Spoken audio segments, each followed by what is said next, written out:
The X Zone Radio Show with Rob McConnell is largely an opinion talk show. All opinions, comments, or statements of fact expressed by Rob McConnell's guests are strictly their own and are not to be construed as those of the X Zone Radio Show or endorsed in any manner by Rob McConnell, rel-mar McConnell Media Company, the X Zone Broadcast Network, its affiliated networks, stations, employees, or advertisers.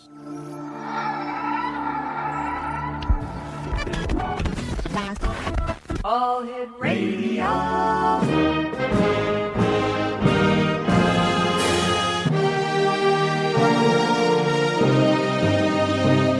Welcome to the X Zone, a place where fact is fiction and fiction is reality.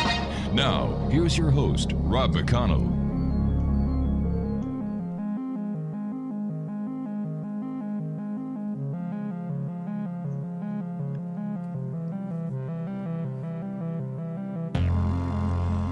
And welcome to the X Zone, everyone. I am Rob McConnell, and for the next 4 hours, I'm your host. I'm your guide as together we cross the time-space continuum to this place that I call the X Zone. It's a place where people dare to believe and dare to be heard. It's a place where fact is fiction and fiction is reality. And the X Zone comes to you Monday through Friday from 10 p.m. Eastern until 2 a.m. Eastern, right here on the X Zone Broadcast Network, Talkstar Radio Network, Mutual Broadcast Network, and iHeartRadio. If you'd like to send me an email, it's xzone at xzoneradiotv.com on all social media sites, Xzone Radio TV. And to find out what we have available for you 24/7, 365 on the Xzone channel, just visit www.xzbn.net. My guest this hour, X Zone Nation, is Keith Komos. He uses his experience in the technology field to apply modern scientific techniques to help resolve cold cases. He's frequently called on to do consultation work on matters related to social media forensics, and he's the co-author of Case Files of the East Area's Rapist, Golden State Killer, a book about California's most terrifying serial killer. His website, www.coldcasewriter.com. And Keith, welcome to the X Zone. Thank you. Good to be here. Tell me about yourself and your forensic experience. I'm fascinated by this. Well, like you were saying, I do a lot of social media forensics. Basically, when somebody goes missing or something happened to somebody and nobody knows where this person went, a lot of times they'll call me and say, can you look at their tweets, their deleted tweets, Facebook posts, deleted posts, and can you help us find out what happened to this person? And a lot of times that's what I do. I've worked on some large cases and some small cases, almost always on a volunteer basis. This is just something I do as a hobby because I enjoy technology, and this is a way that I can do some good with it. And I had never really applied these skills to a cold case before because they didn't have Twitter in 1970 or 1980. So I didn't really see how my skills could be useful. However, bringing together a bunch of data sources and running queries on it and putting in a bunch of data together really is some of the ways that some of these more complex cases can be looked at with technology. So that's what I did in the Golden State Killer case. So what was your part in this investigation? Was it the forensic side? I didn't do any forensic work to speak of in this case. What we did was more of an awareness and information kind of an approach. I had been doing some work on some more active cases, and one of my research partners came to me and said, hey, have you looked at this Golden State Killer case? Have you ever heard of this? What do you think about this? And I had never heard of it at this point. This was about 2 years ago. And I started looking into it, and 12 murders, 50 rape cases, 125 burglaries. I couldn't believe that I had never heard of this guy and that this guy was still free. And the body count was higher than Zodiac, and it was just amazing. So I started looking at it, and I couldn't find any information online. I couldn't find anything that would definitively say this is what happened and when. So we started building a website about this case. And as we did, more people started visiting it and hearing about the case, and different witnesses from the case and law enforcement and investigators would start contacting us and say, I've got this information for you. I've got this information for you. We started getting police reports. We started re-interviewing victims, and we compiled a whole bunch of information on the case and made it available online. and even did some behind-the-scenes work as far as bringing a bunch of yearbooks and old directories together and putting them in a database and trying to find persons of interest that matched the different dates and locations to see if we could help the investigation any. So tell me a little bit about the Golden State Killer. He committed at least a dozen murders. Now that he's been identified, we've been able to tie a 13th to him. Over 50 rape cases, and all this was in about a 12-year period, 1974 to 1986.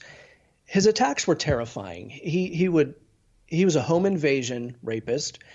Every victim thought that they were going to die when he came in there and he would attack them. He would awaken his victims with a flashlight in the middle of the night. They'd be sleeping and the flashlight would beam right in their eyes. He'd have the woman tie the man with shoelaces that he'd brought to the scene while he stood there pointing a gun at them and issuing threats. He'd tell them he only wanted food and money, probably to lull them into a false sense of security so that if they cooperated, they wouldn't be hurt or killed, so they thought. Then he would tie the woman's wrists together behind her back and tie her ankles. He'd retie the man's wrists just in case the woman had tied him gently and he'd be able to get free. Then once his victims were secured, he'd rummage through the house, go through all their drawers, tear towels into strips to use as blindfolds. He'd turn off thermostats and anything that made noise. And he'd bring the woman into the other room and he'd stack dishes from the kitchen on the man's back so that if the man in the other room moved, he'd hear him move. And then he'd sexually assault the woman. And then they were blindfolded and sometimes he'd put blankets over their heads. And he'd take their wedding rings or their class rings, and they didn't know when he left. Sometimes he'd been gone for 30 minutes or an hour before they even moved. So he was long gone. And he did this over and over and over again. He did it in Sacramento. He did it in Modesto, Davis, San Ramon, Walnut Creek. And police couldn't catch him. He didn't leave any fingerprints. Nobody ever saw his face very clearly. And he was just a ghost, basically. And as he moved to Southern California in late 1979, he started the same method of operation, but then he would kill his victims at the end of it, first by gunshot, then by bludgeoning. Oh, my gosh. Scary stuff. Really? Did he work alone? Was he a lone assailant? As far as we know, he did work alone. There were a couple attacks where somebody thought that maybe there was a lookout or a getaway driver outside, but he didn't steal a lot from the crimes, so there really wasn't anything for an accomplice to gain if the accomplice wasn't attacking as well. So now that he's been identified and his life is being combed through, looking for a possible accomplice is one of the things that we're looking at. Fascinating. And now 40 years later, apparently there's been an arrest. Tell us about that. So traditional investigative techniques hounded this killer for 40 years, and they didn't work. He was outside of the dragnet, outside of the variables. Nobody knew what to look for. Was he a utility worker? Was he a mailman? Was he a transient? We really didn't know. There was evidence that he had some military experience just by the things that he did and said and the things that he wore. It looked like he might have had some police experience, especially in the beginning. He gave himself away a little bit. He told one victim number 3, he told her to freeze when she started to move around. He had a police issue revolver at one point. He had a billy club at one point. And so you look at these things and you're like, well, maybe he was law enforcement. He had the bearing of a police officer, but he also had a military bearing. He also seemed to have connections to a utility company. Over half of his victims had a connection to the medical field. So where do you look for this guy? This was the end of the Vietnam era. Almost everybody in the area had military experience, especially in East Sacramento, where there were 2 giant military bases. So traditional techniques just weren't working. Finally, in late 1996, DNA technology connected several of his murders together. So instead of these isolated attacks, these attacks weren't connected together, even though the method of operation was similar. The attacks were connected through DNA. Then, and this was in the Southern California attacks. In the Northern California attacks, there were 3 incidents there that had DNA. So those were connected in 2001. So at this point, technology had tightened the ring around this guy a little bit, at least in the sense that jurisdictions who had separate offenses, because I named all the cities that he attacked in early on. He was all over the place. Yeah. But now we knew that we were looking for the same guy. And DNA technology continued to improve, and they were able to do bigger and better things.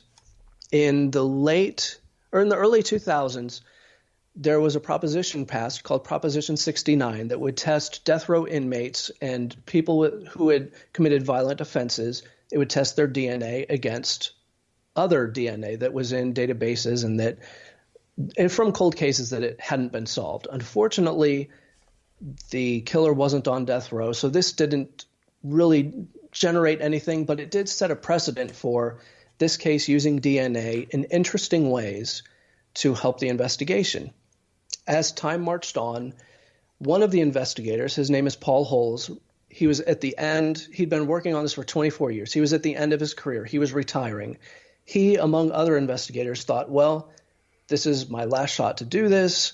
He said, let's use our resources and pool everything into the latest DNA technology and see what happens. A couple things had come along in this point. One was open source databases for DNA. This is where you can upload, it's like Ancestry or 23andMe, where you can upload your DNA profile and people use it to connect to each other through genealogy. All right, we're going to have to take a little bit of a cliffhanger here. I have to take my break. Please stand by. Exonation and Keith Komos. Is it Komos? Komos, yeah. Komos is our guest. We're talking about case files of the East Area Rapist, Golden State Killer. His website is www.coldcasewriter.com. And we'll be back on the other side of this break as we continue this story right here in the X Zone from our broadcast center in Hamilton, Ontario, Canada. Don't go away.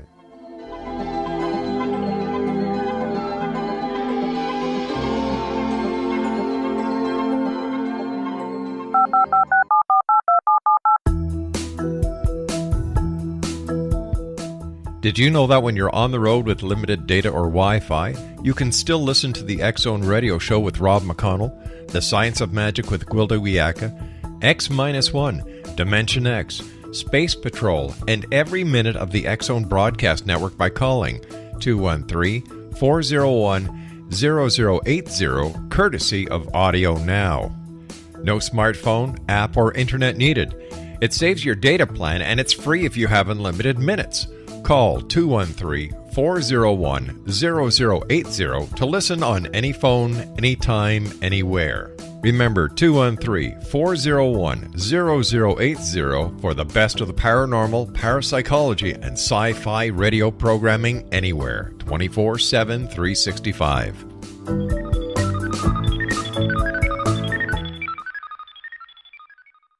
You have heard of the X Zone? Now watch it on Simul TV. Plus 500 video games, live TV channels, free video on demand, worldwide, and more.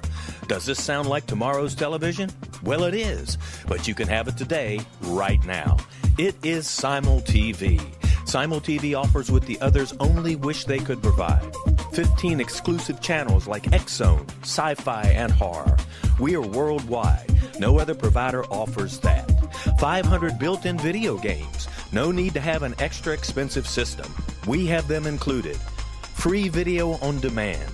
Live streaming events from around the world. Interactive online network and much more.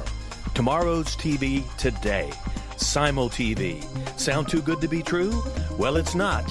You can have Simul TV today. Sign up at simultv.com. Do it today.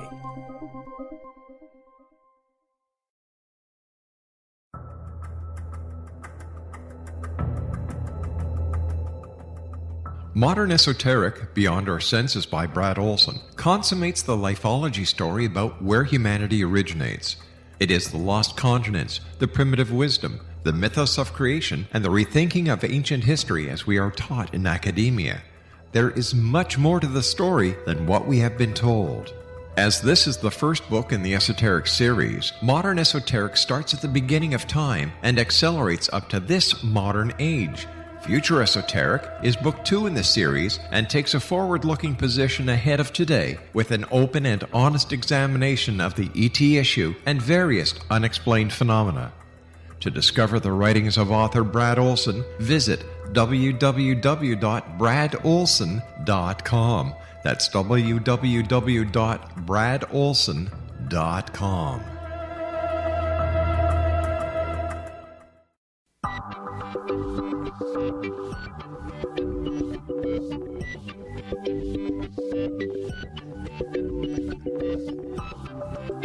Exonation, Keith Komos is our special guest this hour. He's the author of a book that is very interesting for all you real crime buffs. It's entitled Case Files of the East Area Rapist, Golden State Killer. His website is www.coldcasewriter.com. Now, I'm sorry we had to go to the break just before you were telling us that they were putting all this information into a database. So traditional investigative methods hadn't worked. This case was almost 40 years old at this point. We're talking about modern era, 2017, 2018. Investigators from all kinds of jurisdictions had been working on this.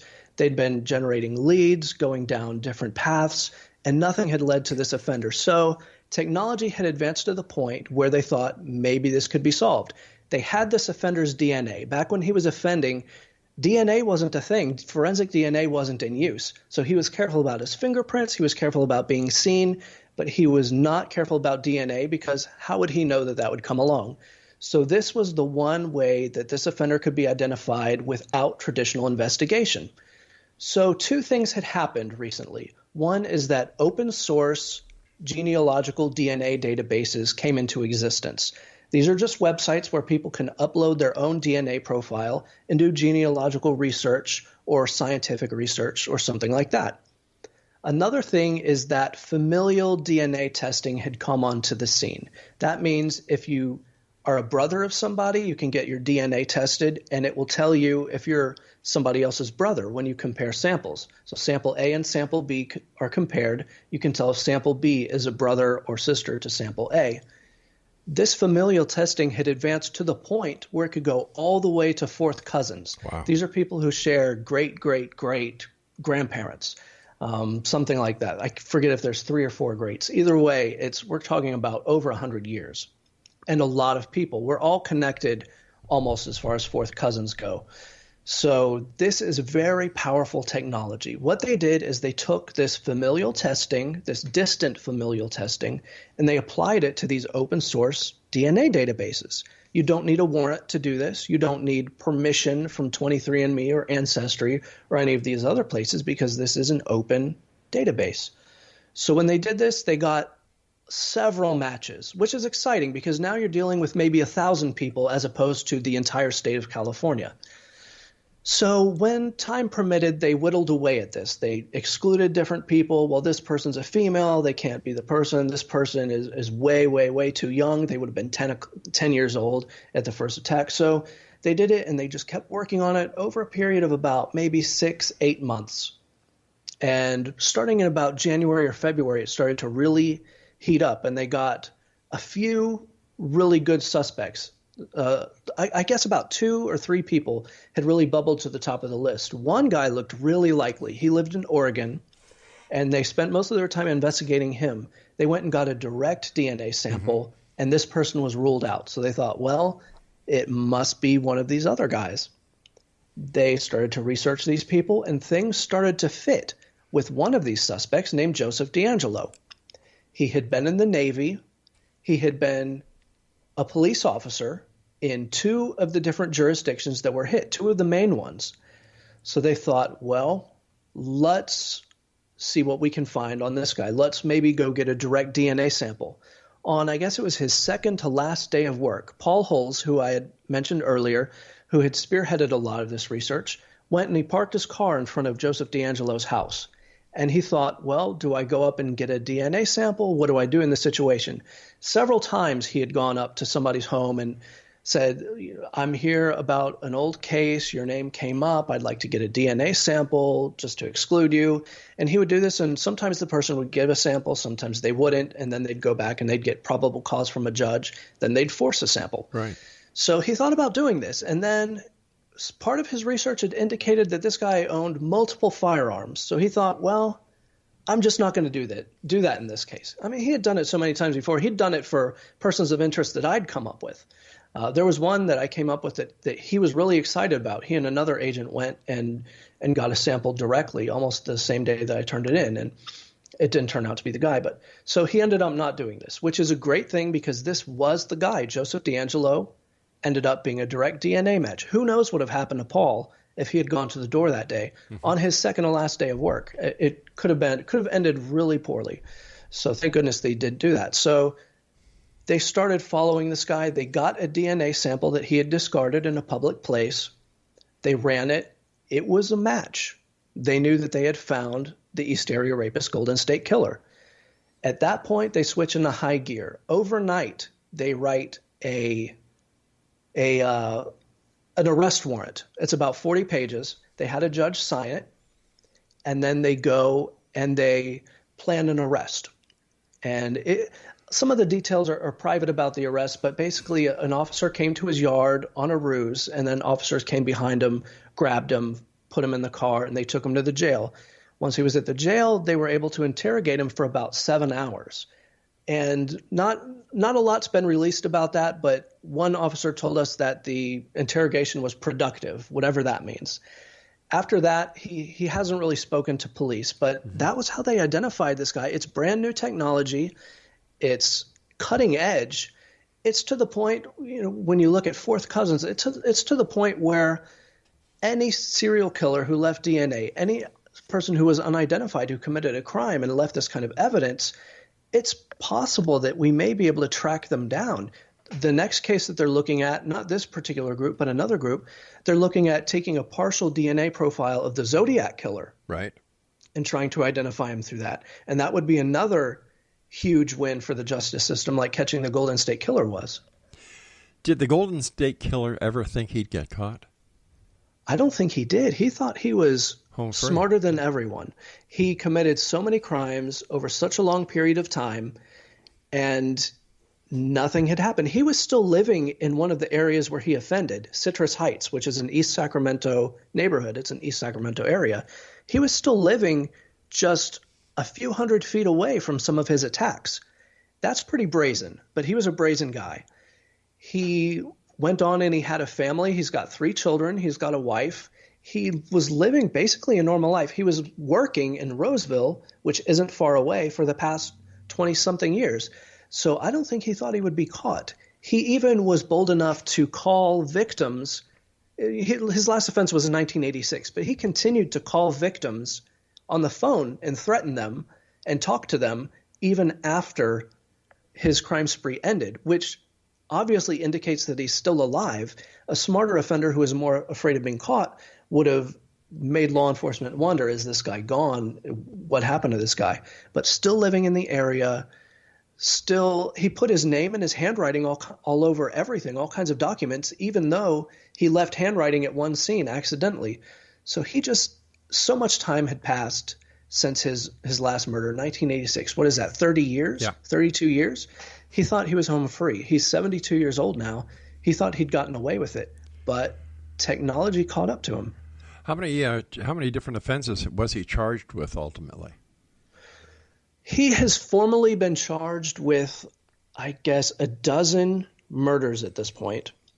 And the problem with the burglaries and the rapes is that the statute of limitations is way up on those. It was 3 years at the time, so they weren't prosecutable. And what happened is, even though he left DNA at Northern California scenes and at other scenes, they ended up tossing it out. Aside from just 3 cases out of 50, they tossed the evidence because the statute of limitations was up. They didn't know that he'd committed murder at that point. So he's only able to be prosecuted for probably 12, maybe 13 murders. There's a 13th that he committed in 1975 that we were able to figure out now that he's been identified and knowing where he lived. It's interesting because there's this East Area Rapist, Golden State Killer, these attacks in Sacramento and down in Southern California. Before all of this, there was a separate crime spree that had never been connected to this guy in Visalia, California, called the Visalia Ransacker. And this guy, this Visalia Ransacker, committed 125 burglaries or so, committed one murder and one attempted murder. And up until the arrest of Joseph D'Angelo, we didn't know that this Visalia ransacker and this East Area Rapist Golden State Killer was the same guy. Information obtained during the arrest clinched the idea that these two were the same person. Did D'Angelo ever admit to any of the crimes? Supposedly, he talked to investigators about that. We don't know if he actually admitted to anything. Mm-hmm. And whatever he said is probably not going to be admissible because he didn't have an attorney present. But they caught him. He was bewildered. They took their chance. They got some information. And we don't really know what all transpired during the 7-hour interrogation session. He has yet to admit to anything in court. He's had a few hearings, and he hasn't entered a plea yet. He hasn't really said much of anything. He's confirmed that Joseph D'Angelo is his name and that he knows what he's being charged with, and that's it. So it's still very early in the process. We're waiting to see what he's going to plea. He's got a court date on May 29th, which is in Sacramento, where he's being charged with 2 murders. Then he's got a court date the next day in Orange County, where he'll probably appear by video. And at that court date, he's supposed to enter a plea to some of the murder charges, and we'll see how that goes. We don't really have a solid indication on whether he's going to take responsibility. Does he want to stand trial? Mm-hmm. Is he going to try to kill himself in prison or in jail? We don't know. Does he have any hope in hell of getting acquitted? There's always that small chance. The process that was used to identify him is so new and so innovative. Right. It's one of those cases where the law hasn't caught up to technology yet. Technology is outpacing it. So this may be one of those cases where the legality of his identification through DNA may be challenged. Well, let's pause here. We've got to take our news break, Keith. Fascinating story. Great work. X-Zone Nation, Keith Komos is our special guest, www.coldcasewriter.com, and we'll be back after this news break. Don't go away.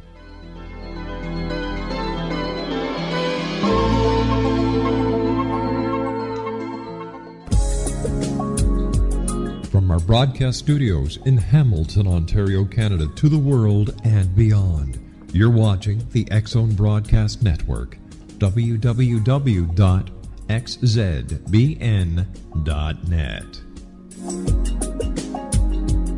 AVS Media. You have heard of the X-Zone? Now watch it on Simul TV, plus 500 video games, live TV channels, free video on demand, worldwide, and more.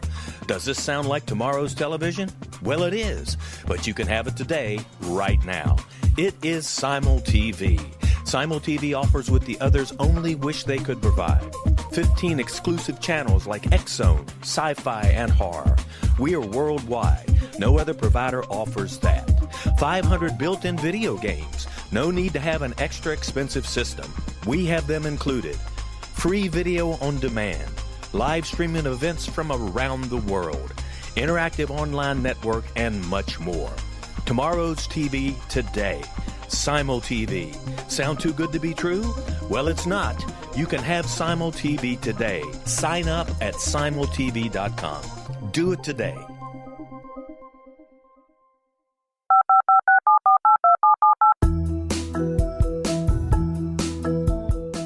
Did you know that when you're on the road with limited data or Wi-Fi, you can still listen to the X-Zone Radio Show with Rob McConnell, The Science of Magic with Gwilda Wiyaka, X-1, Dimension X, Space Patrol, and every minute of the X-Zone Broadcast Network by calling 213-401-0080, courtesy of Audio Now. No smartphone, app, or internet needed. It saves your data plan, and it's free if you have unlimited minutes. Call 213-401-0080 to listen on any phone, anytime, anywhere. Remember 213-401-0080 for the best of the paranormal, parapsychology, and sci-fi radio programming anywhere, 24/7, 365.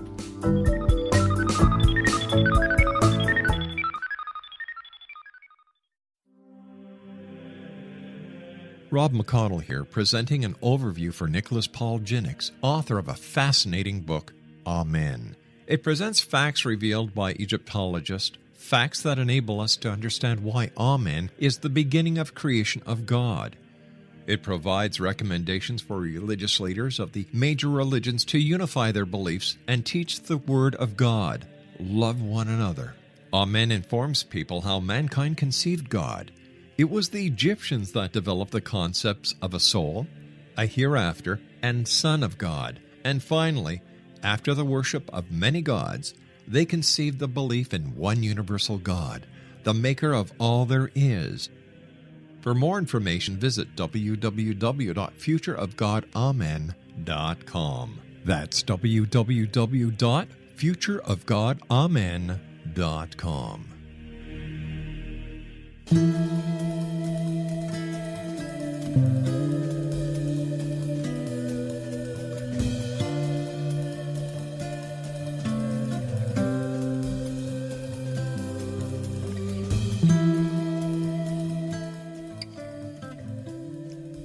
Keith, has his family made a statement, or how do they feel knowing that the person who they thought was dad or hubby is really a serial killer? He's got siblings, and they've made a statement, and they're completely bewildered by this. They said they had no idea, and he had even mentioned the attacks one time to a family member, just asking, what would you do if this guy came into the house, or what would you do about this case?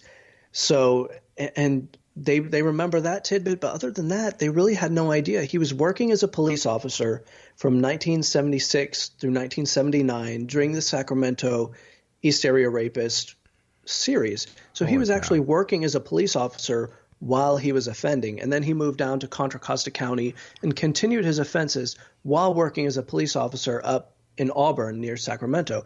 So he had a weird schedule already, and his family apparently had no idea. Now, we haven't heard from his wife or his children. We do have contacts who know his children who have written into the website saying, I know this person, I know this person. They've all taken a leave from their jobs and really haven't been seen or heard from. And what a terrible situation to wake up and find yourself in, to find that your husband or father or brother was this person and you had no idea. And they're as much victims as anybody else that he's terrorized throughout the years. And that, talk about getting the rug pulled out from under you. That's a nightmare scenario. Another nightmare scenario is that this person was a police officer sworn to serve and protect.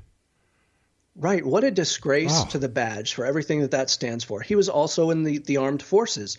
What a disgrace to everything that those men and women stand for and what they fight for. And he used that training against the community. He's supposed to serve the community, and he was terrorizing it. So it's really a lot of the investigators that we've gotten to know a little bit better throughout this process are really taken aback by that. And some of them are taking it a little bit hard because he worked for the jurisdiction right next to theirs. And some of the police chiefs that worked with this guy back in the day have come out, and they're still alive. And they came out and said, I really had no idea that this guy was doing this. I'm just as surprised as you are. He was never one of the guys. He was never really a joiner. He was kind of a loner, but obviously they had no idea that he was doing this, that the very person that they were hearing about and looking for was standing right beside them. Has he undergone psychiatric examination yet? I don't know if he has or not. That would really be interesting, because one of the things that attracts people to this case, as far as their interest in it, they want to know what makes people like this tick. Is there a way that we can identify these type of behaviors early before somebody turns out like D'Angelo? And I don't know if he's undergone psychiatric evaluation. I think so far the strategy has been to delay and get continuances of hearings, and I don't even think it's made it that far as where psychiatric evaluation would be recommended or ordered. It's going to be a really slow process, but that's going to be an interesting dive for somebody when they do get to analyze him. Was there anything in his childhood that would explain why he did what he did? Stuff has come out about the possibility that he witnessed his sister being sexually assaulted while they were on one of the bases.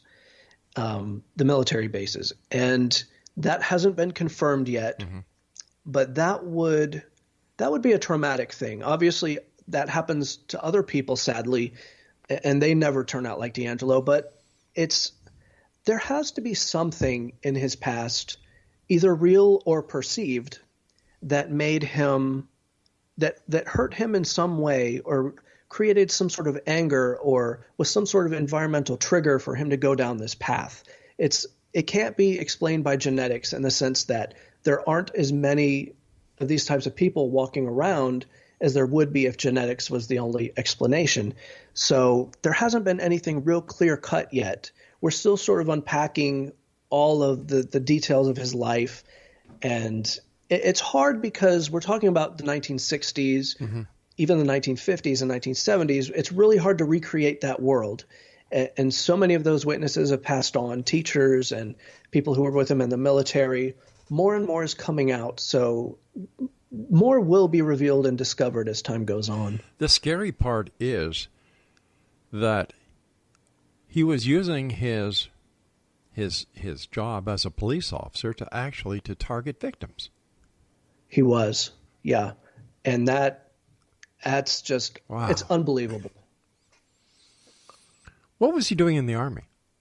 Or in the armed forces, I should say. Well, yeah, he was in the Navy. He was on a ship that went to Australia for a while. It was Vietnam related, and we really don't know a lot about what he was doing there. There was one interesting little episode where he was AWOL for 3 days when they were in the United States, and stuff like that happens. But it's just interesting in light of who he was. And it's possible that some of the tricks that he learned, as far as putting dishes on people's backs and the way he restrained people, he could have learned that in some of the armed forces, because some stories have come out about that happening in the Vietnam era. So it's possible that he could have learned some of those things in the armed forces. And it's also possible that there are victims that were victims of D'Angelo when he was in these different places. And it's hard to know how far back his attacks go and how long he's been like this. A lot of questions there yet to be answered. Yeah. How long do you think this court case will be if it ever gets to court? It could last years. There are several jurisdictions involved, several charges involved. See, originally when they talked about apprehending this offender, and it was just cloud talk, there was a specific plan in place where he would be tried for 4 of the murders in one jurisdiction, and they had all their ducks in a row. But once he was caught, everybody started charging him. And a little bit of that was political, and a little bit of that was, wow, we've got this guy, we want to prosecute him too. Sure. It's almost criminal if you don't charge him and don't want to prosecute him. So the original plan was a bit smoother, and this they're kind of improvising and making up as they go along. The 4 district attorneys that have pressed charges against him recently met and discussed which venue they're going to be at, which charges should go first. They didn't decide on anything yet, so it's still sort of to be determined. But it could go on for a long time.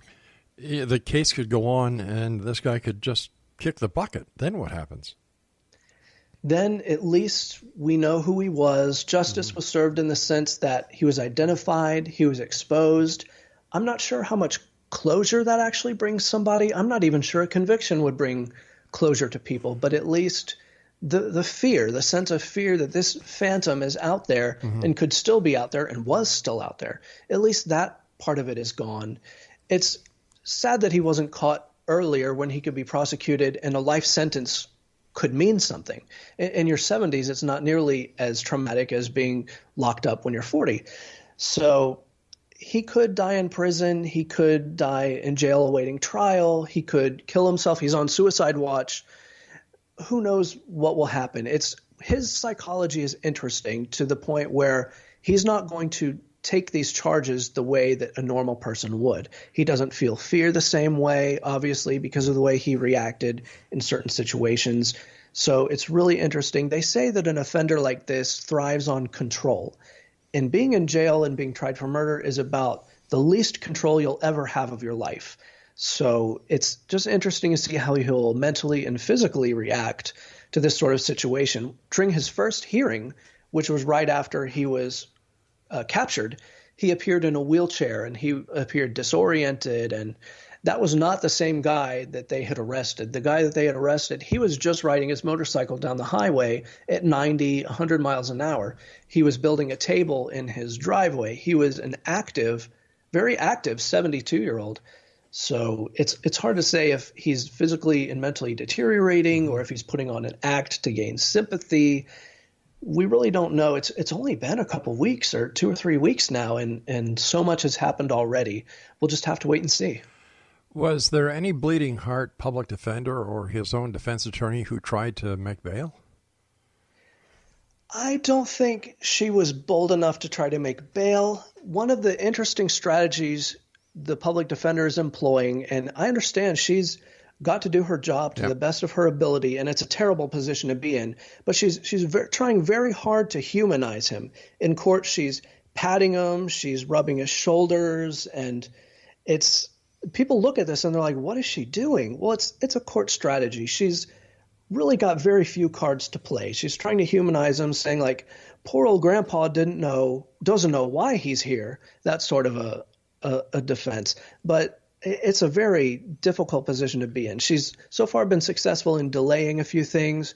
She's trying to keep the search warrant and the arrest warrant sealed because there's obviously some incriminating things in the search warrant. And one of the main reasons is there's information about the rape crimes and witnesses who are passed on. That exists in the arrest warrant and search warrant. Those people aren't going to be called to testify. So if she can suppress those 2 warrants, then that evidence will never be admitted. So she's really doing the best that she can. It's a very odd position. There's even questions as to whether he should have a public defender based on the assets that he possesses, and it's just kind of a mess right now. And she may remain on the case. She may leave the case.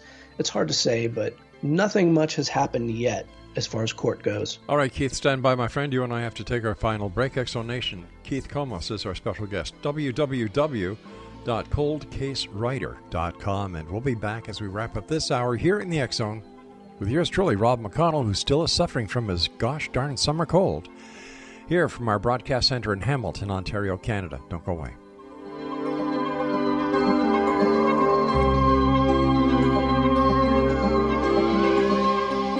You have heard of the X Zone? Now watch it on Simul TV, plus 500 video games, live TV channels, free video on demand, worldwide, and more. Does this sound like tomorrow's television? Well, it is, but you can have it today, right now. It is Simul TV. Simul TV offers what the others only wish they could provide. 15 exclusive channels like X Zone, sci-fi, and horror. We are worldwide. No other provider offers that. 500 built-in video games. No need to have an extra expensive system. We have them included. Free video on demand. Live streaming events from around the world. Interactive online network, and much more. Tomorrow's TV today. Simul TV. Sound too good to be true? Well, it's not. You can have Simul TV today. Sign up at simultv.com. Do it today. The new nonfiction book, Razor of Madness, is similar to cult movies like Clockwork Orange, Dragon's Tattoo, or The Other Side of Hell. Wayne Morin Jr. and Thomas Lee Howe will expose widespread and systematic deficiencies in this thought-provoking tell-all novel. Mind control rages among scholars in law schools. Human rights are ignored while thought reform and mental manipulation are accepted practices used as behavior modification. Dr. Louis Jolyon West comes to mind. Media and public scrutiny shows that United States mental hospitals are in fact destructive murder industries. Razor of Madness expose novel details this epidemic through an in-depth professional and personal investigation. For decades, there has been a revolving door policy that still releases killers and pedophiles back into society. The maestro of mind control continues to haunt America to this very day. Razor of Madness is available in paperback or as a downloadable ebook at Amazon.com. I'm William S. Peckham. If you enjoy a good mystery with a touch of the paranormal, then you'll love my novel, From Out of the Woodwork. It's the story of a young Toronto contractor, Sean Kennedy, who buys derelict homes, guts them, and turns them into multifamily dwellings. Slums just waiting to happen. When Sean buys 29 Livery Lane, the house fights back. Former owners unexpectedly come out of the woodwork as he starts the destruction. The apparitions come to him when he touches old books, reads hidden letters, rummages through old boxes, finds a locket, or reads a discovered manuscript of a murder mystery. From Out of the Woodwork will take you from 1899 to the horror of the World Trade Center, September 11, 2001. Check out From Out of the Woodwork on my website, www.williamspeckham.com.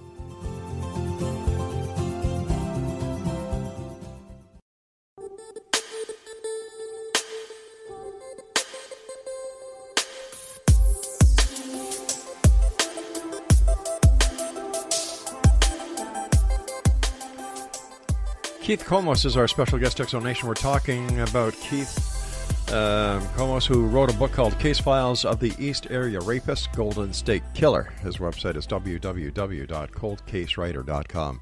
First of all, Keith, thank you so much for coming on the show, and congratulations on super forensic work, my friend.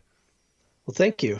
It was a long road for me, and I was only involved for 2 years. There are some people that have been involved in this case for almost the whole duration. Wow. Some of the original investigators were on the case and they were taken off or they retired, and they continued to work on this into their retirement. And this became almost some people's life's work. And to have it pay off like this is really incredible. How do you see DNA and forensics working in the law enforcement community in the future? It's interesting because a lot of law enforcement organizations are reluctant to accept new technology. I run into this all the time when I do social media forensics, is that a lot of people don't see the value in it. They don't understand it. They would rather the FBI do it. But this is becoming one of the most important tools in the tool belt when it comes to capturing offenders, not just cold cases, but modern cases as well, because DNA can be lifted from almost anything now. You used to have a hair or saliva or some other bodily fluid. Now there's something called touch DNA, where just the most minute trace of skin oils or skin cells can run a full DNA profile. And it's really getting to the point, it's almost Big Brother at this point, where almost anybody can be identified when they've been somewhere. And the traditional methods of hiding from the law are going away thanks to this technology.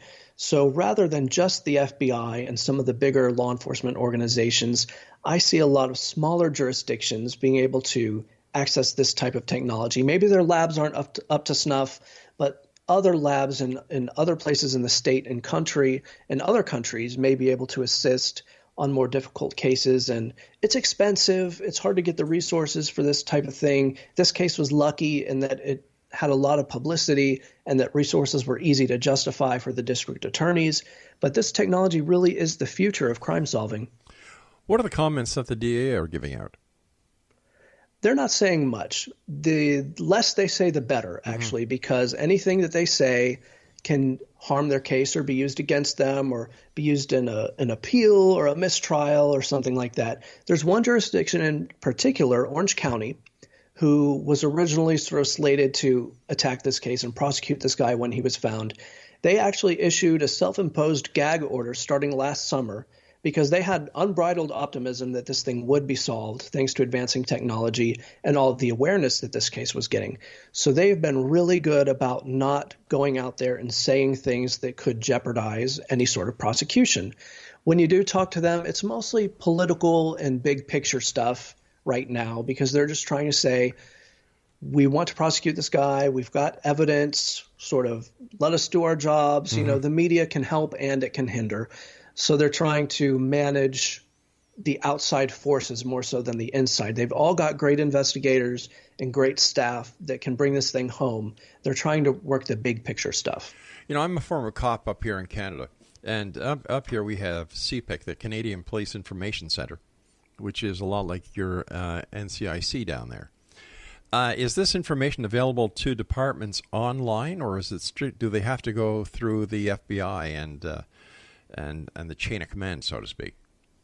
The actual information on the Golden State Killer case? On any DNA profile. Like, for example, On any... a detective in Sacramento, does he have access to a DNA database where all of these criminals who have either surrendered or had their DNA taken, the results of this DNA put into this database? Now, do departments around the United States have access to that database, or do they have to go through the chain of command by going through the FBI and having the FBI do what they do in order to give them back the information? They do and they don't. We have a national DNA database called CODIS, right, which is any convicted felon, any convicted criminal that has DNA available is put into this. And when you run into a cold case or you've got a suspect, you can run it against this database to see if there's a hit. Almost anybody in the law enforcement community can access this. Then there's specific state-controlled DNA databases that may or may not be part of this.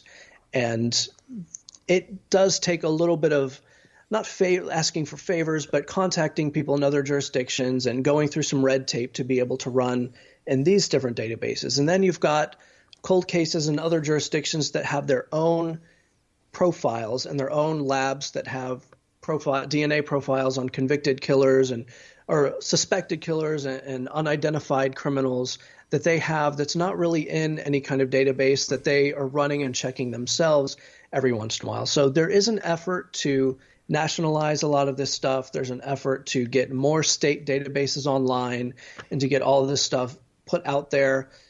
It's hindered by not having enough resources, some privacy and lobbying type laws and efforts are kind of against some of this stuff. So it becomes a political issue. And but as much as can be done, this is done and available to law enforcement agents. What is your best estimate on unsolved cold cases in the United States? Well, there are so many crimes that are committed. One of the things we realized when we were researching this case is that the East Area Rapist Golden State Killer was not the only really bad guy operating at that time in that area and doing those types of crimes. We were finding case after case of this offender and that offender and all these other different types of rapists and killers and serial offenders that had a profile very similar, a criminal profile very similar to the East Area Rapist Golden State Killer. And in trying to tie other crimes to him, even now that we know who he is, we're finding other crimes that look just like him, but they're not him because we have DNA on those too. And there are so many crimes that occur in California is one of the biggest states. It's the biggest state. It's got the biggest population, and it's got one of the highest crime rates because it's got so much population. Sure. And there are just so many cases over there. I couldn't even guess at how many crimes there are. The outlook for solving these types of cases is good, however, because of this advancing technology, because people are becoming more aware of what's possible and what's suspicious and what's not. There are more television programs and more people who are taking an interest in true crime. And these types of cases are getting more publicity and more resources are being spent and more of these are being solved. And the outlook as far as solving and wrapping up a bunch of these is good. And hopefully these new technologies also act as a deterrent to criminals who are thinking of doing something like this or have committed something like this and may want to commit something again. Hopefully this type of case, the D'Angelo case, serves as a deterrent to criminals in the future. If D'Angelo is found guilty, does he face the death penalty? The death penalty is on the table at this point.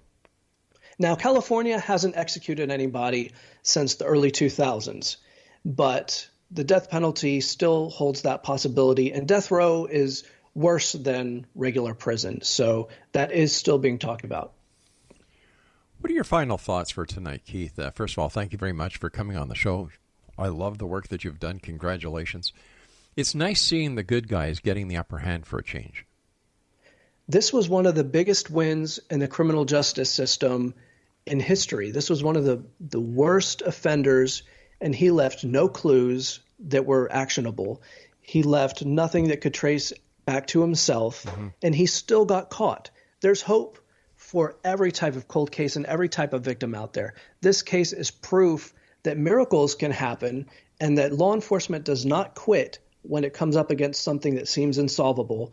And it's proof that technology and the support of the public and the support of the government can help solve these cases. So there's hope for anybody who's been victimized. And there's a statute of limitations on some of these crimes, but there's no statute of limitations on the amount of work and support that people will give to help find resolution and to help solve these things.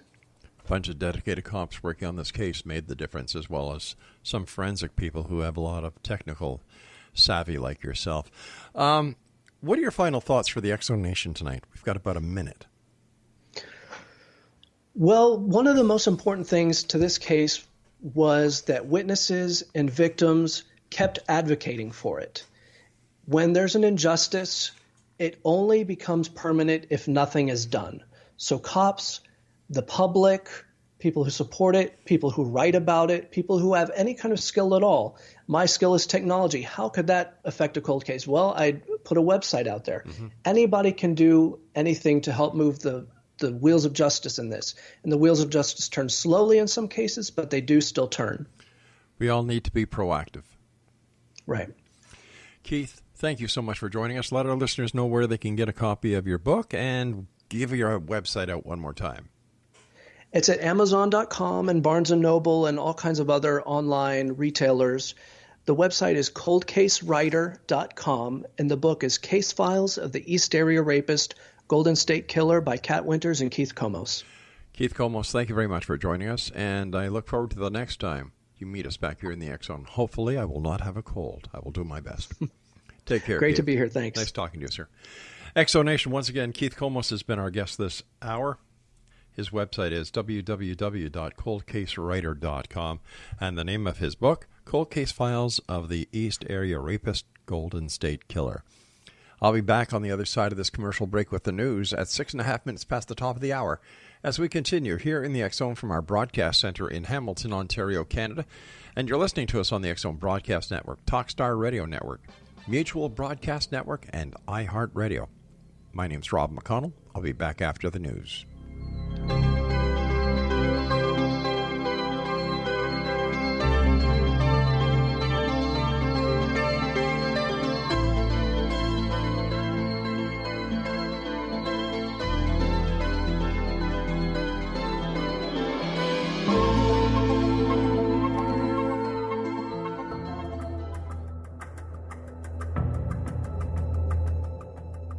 Modern Esoteric, Beyond Our Senses by Brad Olson, consummates the lifeology story about where humanity originates. It is the lost continents, the primitive wisdom, the mythos of creation, and the rethinking of ancient history as we are taught in academia. There is much more to the story than what we have been told. As this is the first book in the Esoteric series, Modern Esoteric starts at the beginning of time and accelerates up to this modern age. Future Esoteric is book 2 in the series and takes a forward-looking position ahead of today with an open and honest examination of the ET issue and various unexplained phenomena. To discover the writings of author Brad Olson, visit www.bradolson.com. That's www.bradolson.com.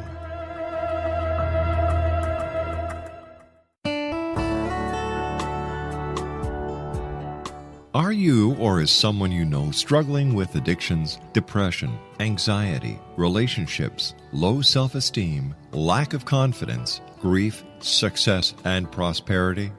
Do you know that your subconscious belief plays a big role in the outcome of your hard work? We can help you permanently change the beliefs that may be the reason for your struggles and failures. We care about getting you the return on your investment and the results you are looking for.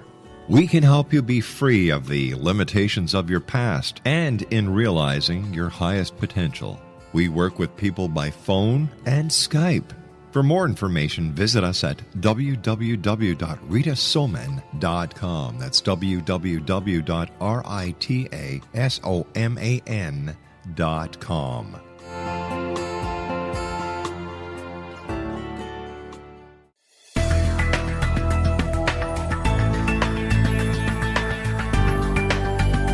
Do you think you have energy problems in your home? Do you feel better when you're away than when you're home? Joey Korn is a global leader in the world of dowsing who specializes in personal energy clearing and space clearing. He can help you create an ideal energy environment in your home no matter where you live in the world. Learn about his remote spiritual house cleaning services and much more at www.dowsers.com. You can get Joey's book, Dowsing, A Path to Enlightenment, as well as other dowsing books and tools, Kabbalah books, and Walter Russell books. Joey's work is really amazing. Go to dowsers.com right now. That's DOWSERS.com or call 1-877-DOWSING. That's 1-877-369-7464.